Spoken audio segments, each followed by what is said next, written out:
Welcome to Unbound, the podcast with Beth Curry, author, storyteller, and survivor. This is where books meet real life, where Beth reads chapters from her work and breaks free from the traditional audiobook format, diving deeper into the personal experiences, lessons, and liberation behind every page. Nothing is off limits. Let's get unbound. Hey everyone, welcome back to Unbound. I am Beth Curry. Okay, so we just came off two heavy episodes.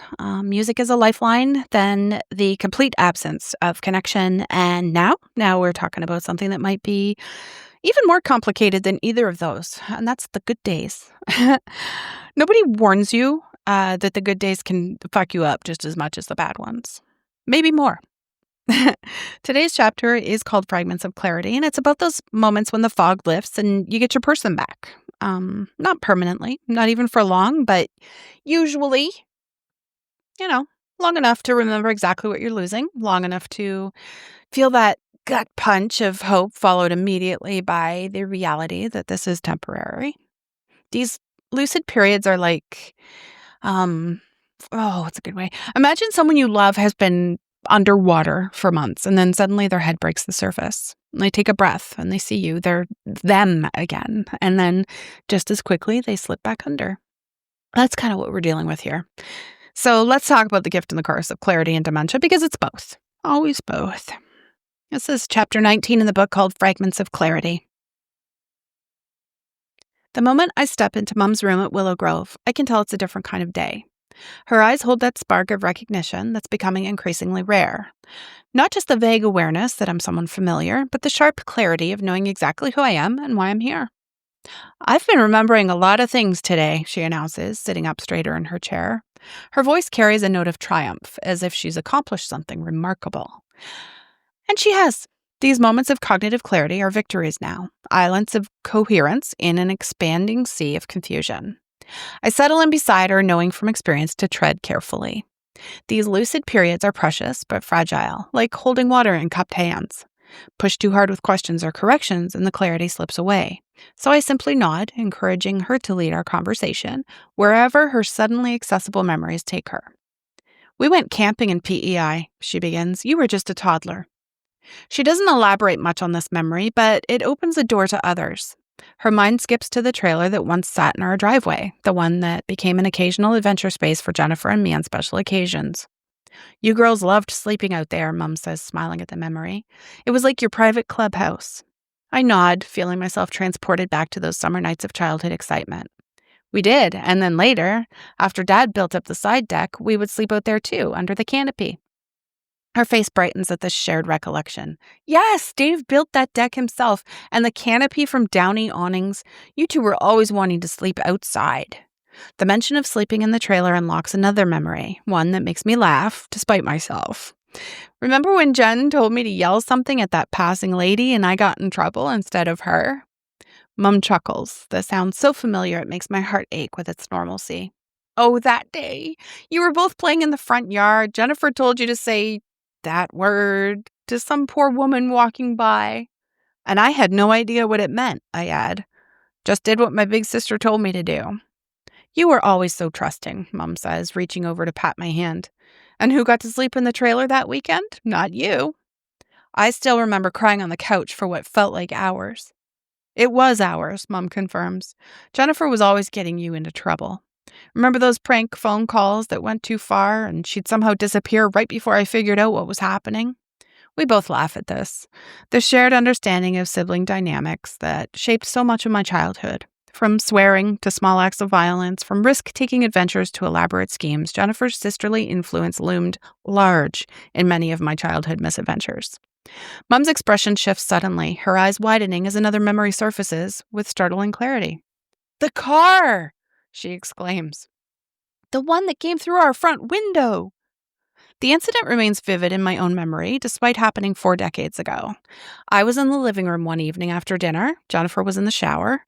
Mum was cleaning up in the kitchen, and Dad was working the night shift at Ford. The screech of tires pierced the quiet neighborhood, drawing me to our large plate glass window, just as a car careened towards our house. I heard it too, Mum says, her hand unconsciously reaching up to mimic grabbing my ponytail. I yanked you back by your hair. It was the only thing I could reach in time. The memory plays like a film in my mind, the car rounding the corner too fast, the driver losing control, swinging backward into the neighbor's yard across the street, then gunning the engine forward, straight through our front wall, just inches from where I had been standing. You pulled me back just in time, I agree, and then I was out there in a flash, Mum's eyes spark with remembered righteousness of maternal fury. That drunk fool was trying to run away, and I was having none of it, finger in his face, giving him a piece of my mind. What strikes me most about this memory is how completely Mum inhabits it. Not just recalling events, but reconnecting with the emotions, the sensations, the fierce protective instinct that sent her charging into the front yard to confront a man who had nearly hurt her child. For a moment, she is fully that younger version of herself again, the formidable mother bear, the woman who would face down any threat to her children without hesitation. Dad and Bill next door put up that plywood to cover the hole, I remind her. She laughs suddenly. And they spray painted "not a drive-through" on it. Everybody in the neighborhood came by to see it. I couldn't believe she had remembered that little detail. It made me smile. Another memory surfaces, this one involving a piano recital at Binghamton Park, a water park north of where we lived. I had performed in a recital held there, and afterward we stayed to enjoy the facilities. The wave pool nearly became the site of a tragedy. You almost drowned, Mum said, her voice growing solemn. You went under in the wave pool. Dave saw it happening. He was watching you like a hawk, always did, and he got to you so fast. I remember the sensation of being tumbled by the artificial waves, disoriented, unable to find the surface. When I did, I remember his face. I don't know if I've ever seen him scared like that. Then my father's strong hands lifted me into the air, his face a mixture of relief and residual fear. One of those moments when you realize how quickly life can change, how close you can come to a different outcome entirely. As we sit together revisiting these shared experiences, Mum begins to drift into stories I've never heard before, or at least versions I don't recognize.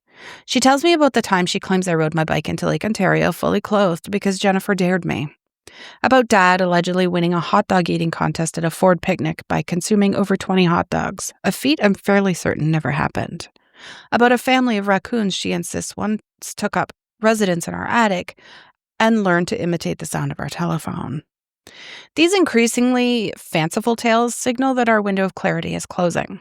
The lucidity that allowed her to recall with such precision the car crash, the trailer incident, and the wave pool rescue is beginning to fade, her mind now filling gaps with creative inventions. I don't correct her. These fabrications harm no one, and contradicting her would only cause frustration as the confusion returns. Instead, I smile and nod, occasionally asking questions that allow her to elaborate on these impossible memories. I watch as the spark in her eyes gradually dims as the sharp clarity gives way to a softer, more diffuse awareness. The mother who was so fully present just minutes ago begins to recede again like a tide pulling back from the shore. But then she suddenly smiles, her eyes bright with a recognition of another neighborhood fixture. Remember Misty? That grumpy cat in Bev Soliduck's window? I laugh, the memory immediately vivid. How could I forget? That cat absolutely despised Jennifer and me. Oh, she did, Mum chuckles, always hissing whenever you two walked by. Bev could never figure out why. She was sweet as could be with everyone else. The mention of Bev Soliduck opens another door to the past. Bev and John live just around the corner. The house is second home to us in many ways. Valerie was practically my third daughter, Mum says, with that familiar warmth she always had when speaking of the girls she informally adopted into our family. It was a special nickname she reserved for only a few bonus daughters in her world, those neighborhood girls who somehow became extensions of our family through proximity and affection. She babysat for you girls sometimes, Mum continues, her memory surprisingly specific today.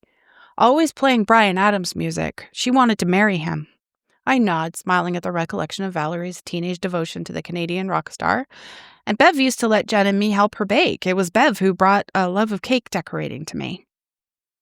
Bev had that microwave, Mum interjects suddenly, her eyes widening with the significance of this technological marvel. First one on the block. Everyone was so impressed.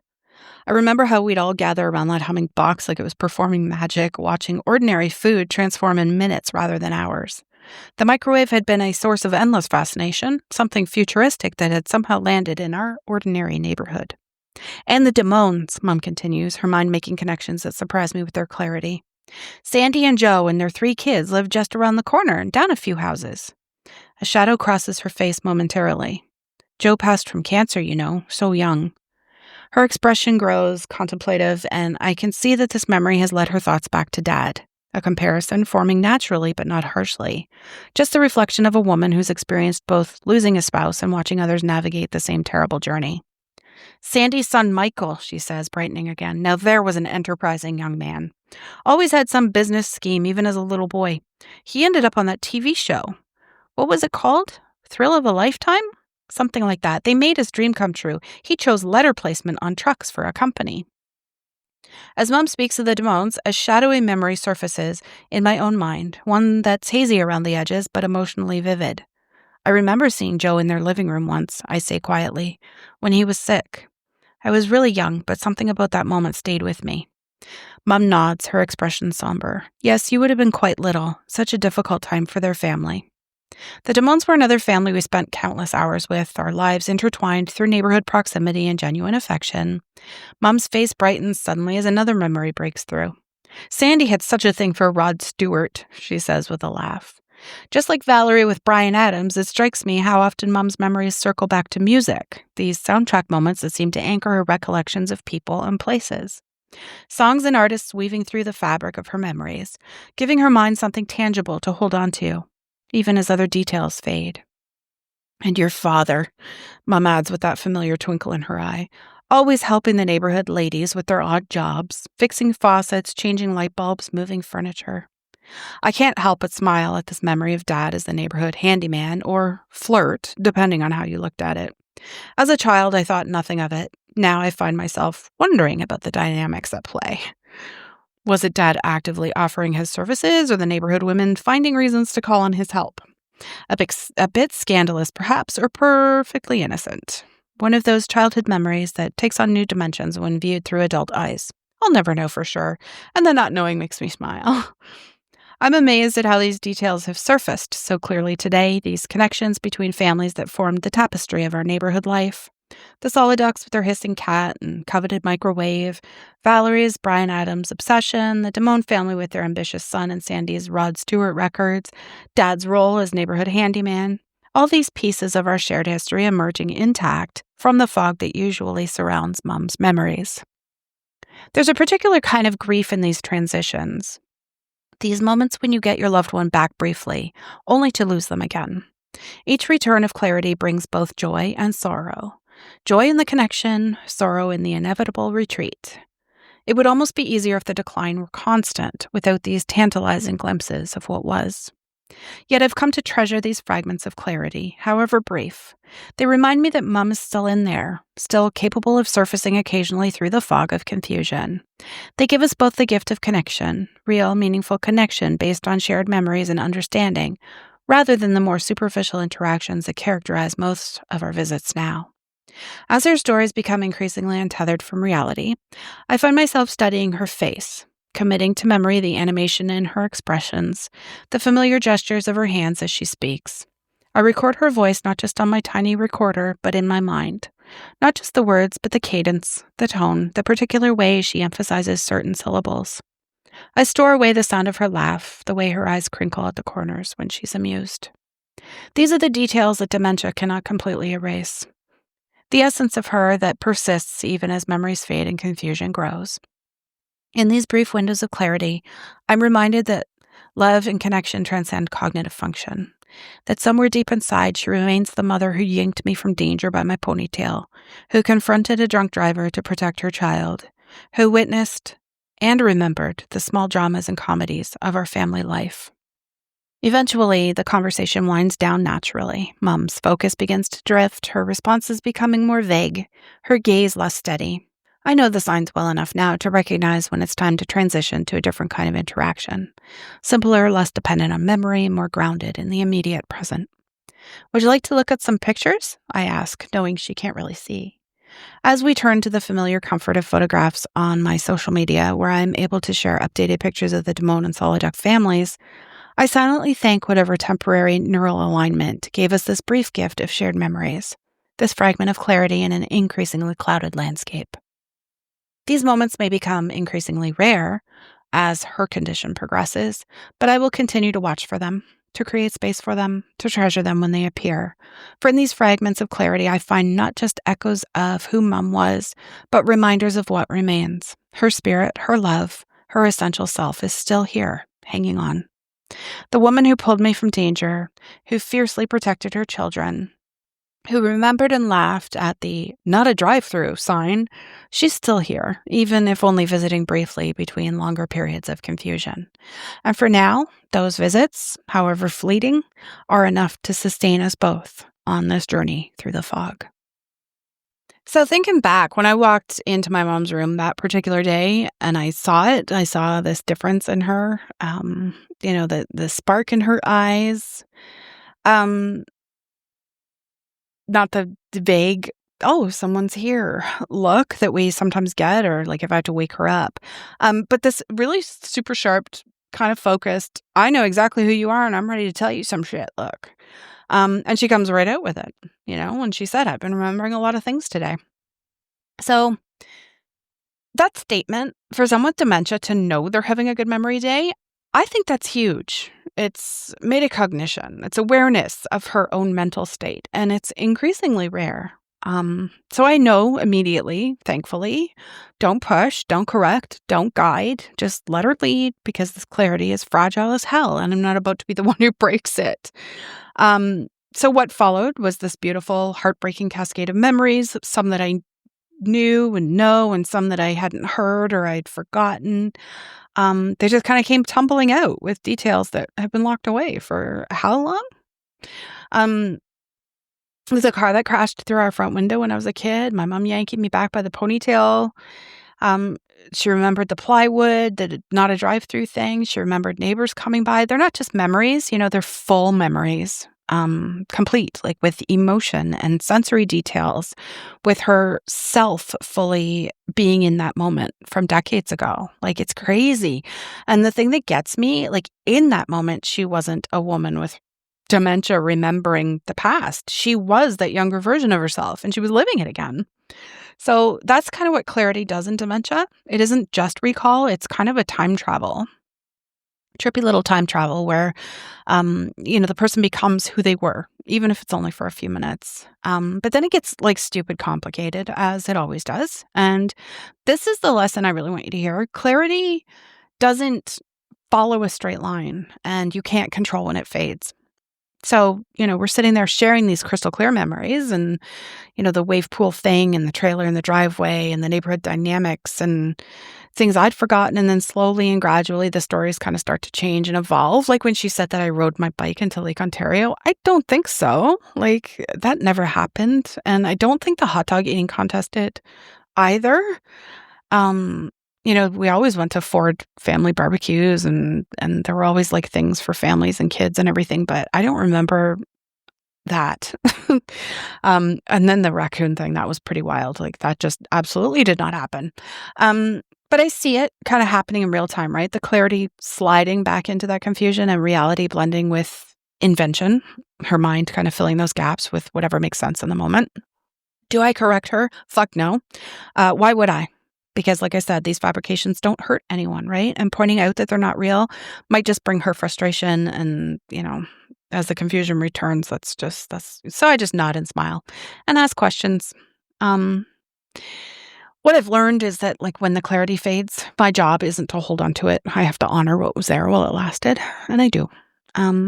Yeah. So, these moments create a kind of specific kind of grief because, yeah, like, it's grief. It's not the big dramatic kind, but this quiet kind of persistent ache that sits deep, deep, deep in my chest. I like to joke, with people that I have a cold, dead piece of vulture meat housed within my chest cavity, like that I'm cold-hearted and I'm a bitch and I'm just like, I'm miserable and I'm unfeeling. That is like, that's just my stupid humor coming through, right? Like, I hurt. Things hurt me deeply and a lot and often. But yeah, when you get your person back for like 20 minutes or 30 minutes or an hour, if you're lucky, and, in that window, you remember exactly what you've lost and you remember what conversation used to feel like and shared laughter used to sound like and what it felt like to be like really fully known by this person, and then you watch them slip away again, like right in front of you, mid-conversation sometimes. It would almost be easier, and I know that sounds terrible, if the decline were like constant, if there were no good days.